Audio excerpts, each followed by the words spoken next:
વેરાવળ શાપરમાં આન બાન સાથે 75માં ગણતંત્ર દિવસની ઉજવણી કરાઈ। કોટડા સાંગાણી તાલુકાની એકમાત્ર એવી digital school Shri Ramdoot school ખાતે 75માં પ્રજાસત્તાક પર્વની આન બાન અને શાન સાથે ઉજવણી કરવામાં આવી હતી, જેમાં સ્કૂલના મેનેજિંગ ડિરેક્ટર વિજયભાઈ અગ્રવતના હસ્તે ધ્વજ સહિત સાંસ્કૃતિક કાર્યક્રમ સહિત રાષ્ટ્રગાનનું કરાયું હતું। તેમાં શાંતિધામ પ્રાથમિક શાળા ખાતે પણ ધ્વજવંદન કાર્યક્રમ સહિતના સાંસ્કૃતિક કાર્યક્રમ યોજાયા।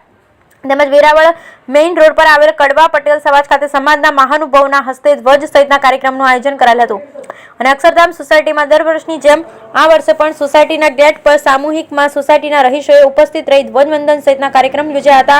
તેમજ વેરાવળની કન્યા તાલુકા શાળા ખાતે ધ્વજવંદન સહિતના કાર્યક્રમનું આયોજન કરાયું હતું, જેમાં આ તકે અનિરુદ્ધસિંહ વાઘેલા, મનીષાબેન સંચાણિયા, પારુલબેન ભૂત, કેવિનભાઈ મારવનિયા, દરેક શાળાના આચાર્ય શિક્ષક તેમજ ગ્રામ પંચાયત સદસ્ય પ્રવીણભાઈ સોયા, મનુભાઈ વોરા, મનસુખ સોલંકી તેમજ રમેશભાઈ વાઘેલા સહિતના ધ્વજવંદન કાર્યક્રમમાં ઉપસ્થિત રહ્યા। Bureau report Pankaj Tilavat, Sapar Veraval.